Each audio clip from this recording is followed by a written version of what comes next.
Hello everyone, and welcome to Garry's Mod. We get up to some pretty wild stuff. Every day, we make sure that we are up to the silliest antics and always having fun. We pride ourselves on the best add-ons to ensure peak fun and creativity. Garry's Mod can be whatever you want it to be, whether you're into shooting guys or even building a base. We make sure that there is plenty to do. Guys, what the f are you doing? Okay, yeah, yeah. No, I don't have no, you're the one with the problem. You're the one with the problem. You know what, f you. Oh, do I criticize you? Do I criticize you? Do I tell you what to do? No, I don't. So why don't you shut the up and go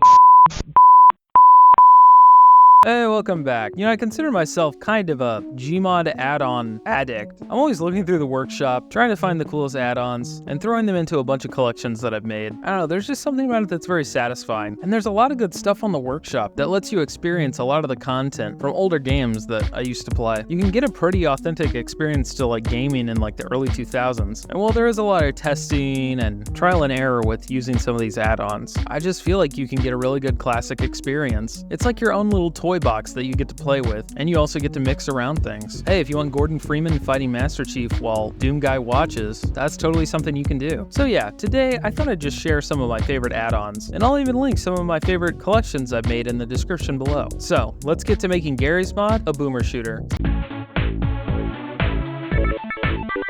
Something I didn't know that Garry's Mod was capable of is having 2D sprite guns. I just always assumed that might be a little difficult or might look kind of weird, but there's a lot of great add-ons for weapons of games that are kind of 2.5D. My favorite are these Duke Nukem and Doom weapon packs. They include about every weapon in the game, and they look fantastic. The shotgun feels really nice to use and has that same firing pattern that Doom has. I mean, it's just really faithfully ported over. Everything from the pistol, to the Benny gun, to even something like the plasma gun are here in this mod. The Duke Nukem weapons are also pretty awesome. You got the shotgun, the pistol, and they even have the remote detonating bomb. Kinda makes me realize that the satchel charge from Half-Life is sort of an underrated weapon. I feel like it was really popular back in the day to give the players throwable explosives, and that kinda got lost along the way. I know eventually in like Halo, just a dedicated grenade button was kind of added, but I miss these kind of dedicated throwable weapons. They're really fun to use. Moving on, we have an add-on that adds all the Unreal Tournament weapons to the game. I'm a big fan of a lot of these guns, and having them in this kind of sandbox setting is a lot of fun. They even have the sniper rifle, which was always really fun to just go against the bots and see how many headshots you can get, and it's available here for your headshotting pleasure. Another weapon pack that's probably kind of controversial to include with these is the TF2 weapons. I know you probably wouldn't consider TF2 as a boomer shooter, but there's something about the weapons that give off that same kind of vibe. They're kind of an iteration off of Quake weapons, which is what Team Fortress was a mod based off of. And I don't know, I always thought they were some of the more unique weapons in games, so I like to include them. The Pyro's flamethrower is just a lot of fun. Whether you're fighting NPCs or some kind of bots, I think flamethrowers in games are a very underrated weapon. Oh yeah, and I guess finally, this isn't really an add-on, although you can find some on the workshop. I like to include the weapons from Half-Life Source, as they're a pretty classic set of weapons that you can have a lot of fun with. I use a lot of the content from Half-Life Source in these, so I always have it mounted, so I definitely recommend finding a way to include all that content in your Garry's Mod. Alright, moving on from weapons to the next section.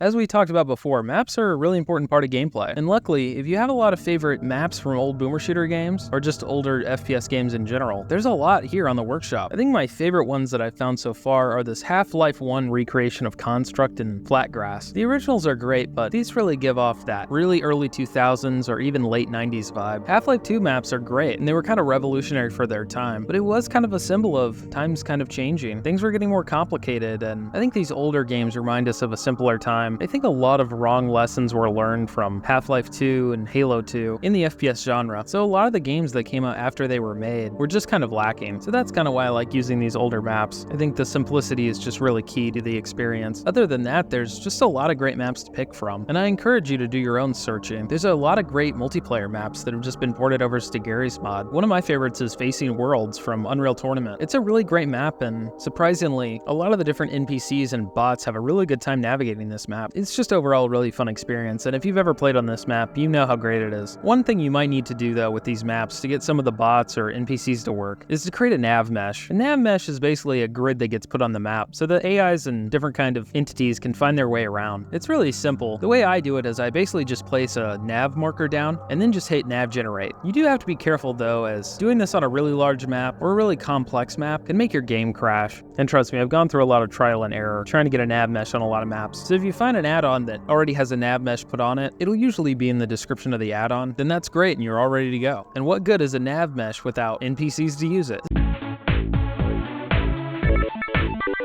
This is kind of a complicated topic when talking about enemies. There's a lot of different ways you can go and a lot of different add-ons you can use. You can go the really basic route and just shoot NPCs, although it is kind of annoying to have to place them like over and over. So there's a couple add-ons I use to make them kind of spawn in the game. I've had some luck with automatically spawning NPC mods, but sometimes they can be a bit unstable and just overly complicated. That's why I really like this NPC spawn platform. It works really well at just created a general area where a lot of enemies will spawn. You just pick the NPC that you want to spawn, choose a toggle key, and then basically just place it in the level. This is probably one of my favorite ways to get NPCs on the map. I like using a lot of the Half-Life Source NPCs, as they play very closely to their in-game counterparts. I even found an add-on that adds Doom's enemies to the game, which are really fun to fight as they're just a classic enemy that I feel like everyone has that part of their brain that's mapped out every little bit of their movement. Unfortunately, you do need to own the original Doom to play this, as you need to put the iWAD in the garry'smod folder, but as long as you have that, you can shoot all the Doom guys you want. Now, if you're not as impressed with just simple NPCs to shoot, there are some more complicated options. Mods that put in fake players and act more like bots than just regular NPCs. One add-on that got really popular recently was Lambda players. They're kind of an overly complicated NPC that is supposed to act like a real player in garry'smod. Each one has its own personality, and it'll make little decisions based on that personality. If you want kind of a traditional sandbox multiplayer experience on garry'smod, they work really well for that, as you can make them build stuff and spawn different entities in your level. But if you're looking for a more death-style match of game, it can be kind of tricky. They will fight you, but it takes a bit of nudging, as usually when they spawn in, they'll just kind of run away and hide on a corner of the map, which, depending on your experience, is more or less accurate to real-life multiplayer. But I think once you get all the settings right and you kind of start shooting them, they make great little bots that you can fight in any map you want. Again, as long as they have a nav mesh, you should be good. I've had some funny little moments with these guys, as their main objective is not just kill, kill, kill. They actually seem a lot more sentient than they first appear to be, and they make little weird decisions. It's pretty fun. Now, my last option, it was a little hard to find as it's not on the workshop. Someone's been working on this project called leadbots, I'm not sure, but it's basically trying to revitalize some of the old garry'smod game types, and they're just little bots that you can spawn into garry'smod. There's a whole long list of game modes that they're supported by, but they are available in Sandbox if you just want to spawn them in a map and have them shoot at you. My only problem is they are pretty ruthless. I don't know if I'm just bad, but basically every time I turn a corner, they're just locked onto me, and they don't have any second thoughts about killing you. That's their main objective. You'll probably never make friends with a lead bot. You might with a Lambda player. I don't know. All you need to do to get them in your game is make sure it's a multiplayer session with extra slots for players, and then you just type in lead bot add and they should pop into your world. They can be kind of finicky and you might have to adjust some of the settings, so I would recommend Lambda players if you want a more plug and play experience. But Lambda players also has a lot of settings, so this can be as complicated as you want it to be. The only downside of both of these mods that I know of is that you can make them use custom weapons. I've tried to use different server add-ons that kind of force players to use different weapons, but sometimes they just don't want to use them, or it's just really finicky. So generally speaking, if you use these add-ons, you're going to be fighting against players that have the base Half-Life 2 weapons. So that's pretty much for bots and NPCs. We'll move on to our last category, which is player models.